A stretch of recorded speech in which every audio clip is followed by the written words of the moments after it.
ہم یہ سمجھتے ہیں کہ منی از ایوری تھنگ، life is all about money, جبکہ اگر آپ کے پاس یہ اختیار ہے نا کہ اگر آپ اپنے امور کو تھوڑا کم کر لیں تاکہ آپ کے پاس تھوڑا ٹائم نکل آئے، وہ ٹائم آپ کہیں اور اسپینڈ کر لیں، تو that is part of your life. ایسا نہیں کہ آپ نے 24 آورس پیسے کمانے کی مشین بننا ہے اور پیسہ ہی بس زیادہ کمانا ہے. It's also about your life, it's also about your children, آپ ان کی پرورش کیسے کر رہے ہیں، how are you bringing them up, these things. میں سمجھتا ہوں کہ اس میں نا 3 چیزیں بڑی ضروری ہیں. پہلے تو اوبیسلی سب سے پہلے اللہ کی مدد، کہ اللہ آپ کے ساتھ ہو. دوسرا یہ ہے کہ گڈ رسپیکٹ، مارکیٹ ویلیو آپ کی اچھی ہو، آپ کا امپریشن اچھا ہو. اگر آپ کا نام ہی خراب ہے، اگر آپ کو لوگ 2 نمبر جانتے ہیں تو آپ پیسے نہیں کما سکتے ہیں. اور تیسری چیز یہ ہے کہ people should trust you, people آپ کی جو نیٹ ورکنگ بڑی اچھی ہونی چاہیے. اور اس کا جو ہے نا ہمارا دین بھی جو ہے نا، آپ کو سلف صالحین رحمہ اللہ وہ 3 نصیحتیں آپس میں ایک دوسرے کو لازمی کیا کرتے تھے. اور پہلی تھی کہ من عمل للآخرہ کفاہ اللہ دنیا ہو، جو آخرت کے لیے کام کرے گا، ایفرٹ کرے گا، اللہ اس کے لیے دنیا کے لیے کافی ہو جائے گا. یعنی the point is free yourself for the worship of Allah سبحانہ وتعالیٰ. ورشپ میں صرف نمازیں نہیں ہیں، فیملی کی ہیلتھ خیال بھی ہے، اپنی ہیلتھ بھی ہے، آنکھ کا حق بھی ہے، حلال کمانا بھی ہے، اور عبادت ڈیفینیٹلی فرائض تو آن ٹاپ آف دیٹ. اللہ تعالیٰ آپ کی آخرت کے لیے کافی ہو جائے گا. کیونکہ وہ حدیث میں کیا آتا ہے، حدیث قدسی ہے کہ یا ابن آدم تفرغ لعبادتی املأ صدرک غنى واسد فقرک، کہ اے آدم کی اولاد اپنے آپ کو تو میری عبادت کے لیے فارغ کر لے. اور یہ اتھینٹک حدیث ہے سبحان اللہ. میں تیرے دل کو غنی کر دوں گا اور تیرے سے میں فقیری کو دور لے جاؤں گا.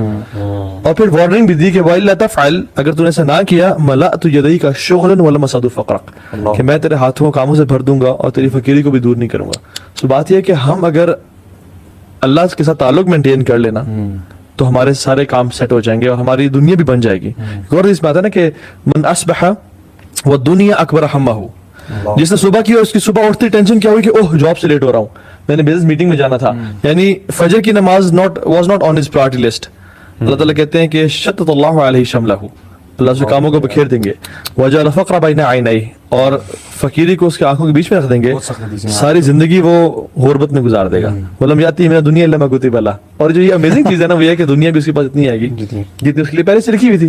اچھا یہ جو پوائنٹ ہے نا عبادت سے فارغ ہونے والا، اس کو ہم نا ایکسپلین کریں کہ کیا مطلب کیا ایگزیکٹلی اپنے آپ کو فارغ کس سینس میں کرنا، کہ بندہ کام چھوڑ کے بس عبادت پہ لگ جائے. یعنی میں کہ آخری پرائرٹی، آپ کو پتہ ہے کہ جھوٹ بول کے میرے پاس 2 لاکھ زیادہ آ جائیں گے، آپ نہ بولیں کیونکہ آپ نے اللہ کی، آپ اس پیسے کمانے کو اللہ کی عبادت سمجھ رہے ہیں. آپ پیسے کو ایک بیسے کما لیا، آپ گھر چلے جائیں، بیوی بچوں کو ٹائم دے رہے ہیں کیونکہ ان کو ٹائم دینا عبادت ہے، ماں باپ کو ٹائم دے رہے ہیں، ان کو ٹائم دینا عبادت ہے، ہیلتھ کو ٹائم دے رہے ہیں. اور پھر یعنی یہ گاہک آیا ہوا ہے جو کہ ڈیل ہونے والی ہے اور وہاں پہ آواز آتی ہے اللہ اکبر اللہ اکبر، ٹھیک ہے، آپ کہتے ہیں wait time to close the shop, میں نماز پڑھ کے آتا ہوں، اگر آپ انٹرسٹڈ ہیں تو میرے ویٹ کر لیں یا میرے ساتھ آ جائیں. دس از عبادت. اگر آپ یہ کام کر رہے ہیں نا اللہ تعالیٰ آپ کی آخرت اور دنیا کے لیے کافی ہو جائے گا. لیکن اف یو ول میک دنیا یہ پرائرٹی کہ یار نماز تو ہوتی رہتی ہے، گاہک کبھی کبھی آتا ہے، بڑا سا پھر سا گاہک بڑی ڈیل ہونے والی ہو، اسپیشلی پراپرٹی فیلڈ میں یا کسی فیلڈ میں جس میں آپ کو پورا پلازا پتہ آپ کو اس وقت چلتا ہے. سو بات یہ ہے کہ وہ جو دوسرا شخص ہے نا کہ جو کہ آخرت سے پرائرٹی ہوتی ہے، من اصبح والآخرۃ نیتہ جمع اللہ علیہ شملہ، اللہ سے کاموں کو جمع کر دیتے ہیں. یعنی اس دن کے اسے کام آرام سے ہونے شروع ہو جاتے ہیں، اس پہ ڈیلیز نہیں آتا کاموں میں. You know sometimes you feel کہ آپ سارا دن خوار ہوتے رہے، آپ کا کام ایک ہی ہوا یا وہ کام ہی نہیں ہوا. گاڑی کام تھا، مکینک نے کہا سر مجھ سے تو نہیں ہو سکتا، دوسرے کے پاس گئے، تیسرے کے پاس گئے، پارٹ ہی نہیں ملا، سارا دن خواری ہوئی، کام ہی نہیں ہوا. سم ٹائمز آپ کے 5 کام تھے اور اپنے گاڑی کام بھی جلدی سے ہو گیا، بینک میں پیسے سبمٹ بھی ہو گئے، بچوں کو پک اینڈ ڈراپ بھی کر، ہر کام ہو گیا. یار کبھی کبھی ایسا دن آتا ہے واقعی، میں مطلب بڑے کام میں نے ایسے کیے اور 6-7 قسم کے کام کیے جو سارے ہو گئے الحمدللہ نا. گھر میں آیا تو میں سوچ رہا کہ بھائی سے ڈسکس بھی کر رہا کہ یار میں نے یہ کام کیے سارے الحمدللہ کام ہوتے گئے، اینڈ فیلنگ آف اچیومنٹ، اور یو نو یہ ہے شتت اللہ علیہ شملہ. وجعل غناہ فی قلبہ، اللہ اتنا اس کے تونگری، غنا، رچنس اس کو دل میں ڈال دیتے ہیں. وعدت دنیا وہی راغمہ، اور دنیا ذلیل ہو کے اس کے پاس آتی ہے. سبحان اللہ کیا بات ہے. تو یہ جو بات ہے نا کہ اور جو شخص صرف دنیا میں پڑا رہتا ہے نا، اللہ تعالیٰ کی حدیث میں آتا ہے، بڑی کمال کی حدیث ہے. آپ نے فرمایا صلی اللہ علیہ وسلم کہ جو شخص آخرت، جس کا ہم واحدہ ہے، جس کا آخرت ہم ہے، ٹھیک ہے، اللہ تعالیٰ اس کے دنیا کے ہموں اور غموں کو سنبھال لیتا ہے. لیکن جس کا ہم اور غم دنیا کی زندگی ہے نا، صرف دنیا، آخرت اس کی لسٹ پہ ہے ہی نہیں. لم یبال اللہ فی ای اودیتہ ہلک، اللہ کو پرواہ کوئی نہیں ہے کہ وہ جس وادی میں جا کے مر جائے. یعنی اتنا جو ہے نا وہ یہ ہے. اس لیے ہم دعا کرتے ہیں کہ اللہم لا تجعل الدنیا اکبر ہمنا, یا اللہ اس دنیا کو ہمارا سب سے بڑا ہم اور غم نہ بنانا. اور یہ نا یہ صرف حدیث میں نہیں ہے بلکہ آبزرویشن میں بھی ہے. سلف صالحین اور جو لوگ تھے نیک وہ آبزرو کرتے کرتے انہوں نے اپنے ایکسپیرینس میں بتایا. اور امام حسن البصری کہتے ہیں کہ یا معشر الشباب اعملوا للآخرہ, young men and women work for the after. کیوں؟ کہتے ہیں ہم نے اپنی زندگی میں لوگوں کو دیکھا جنہوں نے صرف دنیا کے لیے کام کیا, ان کو دنیا تو ملی, کچھ کو ملی کچھ کو نہیں ملی, لیکن آخرت کبھی نہیں ملی. اور جن لوگوں نے آخرت کے لیے کام کیا ان کو اللہ نے دنیا بھی دی. یہ آپ سوچ لیں پچھلے جو 10 سال گزارے, what do you wish, کاش میں نے گناہ جو کیے تھے وہ نہ کیے ہوتے نا, کاش نہ کیے ہوتے, عبادت زیادہ کی ہوتی, انہوں چھوڑ دیا ہوتا اللہ کی رضا کے لیے, ابھی میرا اللہ سے ریلیشن زیادہ اچھا ہوتا, شاید دنیا مجھے مزید ملی ہوتی کیونکہ میرا اللہ سے تعلق اچھا تھا, اللہ میرے معاملات سنبھال لیتا. سو جب آپ کی ابھی ہے, جبکہ بیسکلی بایولوجیکلی آپ کی لائف بڑی ہے, ٹھیک ہے, اسلامک لیے تو کچھ بھی نہیں ہے, تو پھر امیجن وہ ٹائم کیا ہوگا جب آپ بے بس ہوں گے. سو جو دوسری بات تھی نا کہ آپ کی پیسے کمانے کے لیے you have to have a good market value impression, وہ بھی ہمیں دین سے ہی ملتی ہے کہ من اصلح سریرتہ اصلح اللہ علانیتہ, کہ جو اپنے سیکرٹ افیئرس کو, سیکرٹ لائف کو سیٹ کر لے گا نا, اللہ اس کی پبلک لائف کو بھی سیٹ کر دے گا, یعنی اس کا پبلک امپریشن سیٹ کر دے گا. And everybody loves to be praised, right.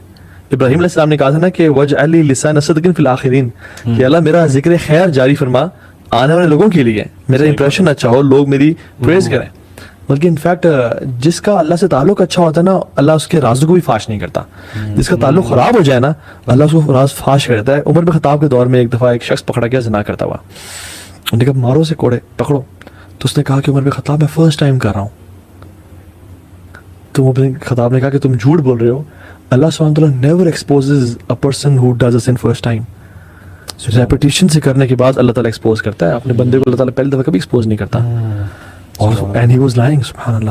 تو ایک دفعہ دو دفعہ گناہ, اللہ تعالیٰ کہتا ہے میرا بندہ ہے غلطی سے پھسل گیا, وَلَمْ يُصِرُّوا عَلَىٰ مَا فَعَلُوا, وہ بابر اصرار نہیں کرتے اس پہ, لیکن جو اصرار کرتے ہیں نا پھر اللہ تعالیٰ ان کو ایکسپوز کر دیتے ہیں, کیونکہ اللہ تعالیٰ تو ہر چیز جانتے ہیں. وَنَعْلَمُ مَا تُوَسْوِسُ بِهِ نَفْسُهُ وَنَحْنُ أَقْرَبُ إِلَيْهِ مِنْ حَبْلِ الْوَرِيدِ, کہ ہم جانتے ہیں کہ تمہارے نفس تمہارے پاس سے کیا باتیں کر رہا ہے. یعنی ایون جو غلط سوچ ہم سوچتے ہیں, اللہ سبحانہ وتعالیٰ وہ بھی جانتے ہیں. قُلْ إِن تُخْفُوا مَا فِي صُدُورِكُمْ, تم اگر چھپاؤ ان کو, او تبدو یعلمہ اللہ, تم اگر اپنے جو دل کے خیالات ہیں, جو تمہیں ایول خیالات آ رہے ہیں کسی عورت کے بارے میں, کسی انسان کے بارے میں, غیبت کے, اللہ تعالیٰ ان کو جانتا ہے. تو بات ہے کہ اگر آپ پرائیویٹ افیئرز اپنے ٹھیک کریں اللہ کے ساتھ, اللہ آپ کا جو پبلک امپریشن وہ بھی ٹھیک کر دے گا. پھر اسپیشلی اگر تجارت کی بات کر رہے ہیں نا, تو بیچ میں how do you do the trade, اس میں جھوٹ بولنا. اور ایک چیز ہمارے یہاں جو بالکل بھی نہیں ہے وہ ہے اپنی چیز کا ایپ بتانا, اس سے بھی برکت ہوتی ہے, اور اللہ تعالیٰ آپ کے مال میں اضافہ فرماتا ہے. یہ چیز ہمارے یہاں بالکل بھی نہیں ہے. یہ تو پھر ہم نا اس کو تو بیوقوفی کے اندر کیٹیگرائز کرتے ہیں, اپنی چیز کا بتانا. اگر آپ سیلنگ کار آپ اس کے اندر برائیاں کبھی بھی بتائیں گے, میں لوگ اس کو اسمارٹنس سمجھتے ہیں کہ یار میں ریپینٹڈ گاڑی سے پتہ نہیں چلا جی میں نے نکال دی, زیرو ہوا تھا.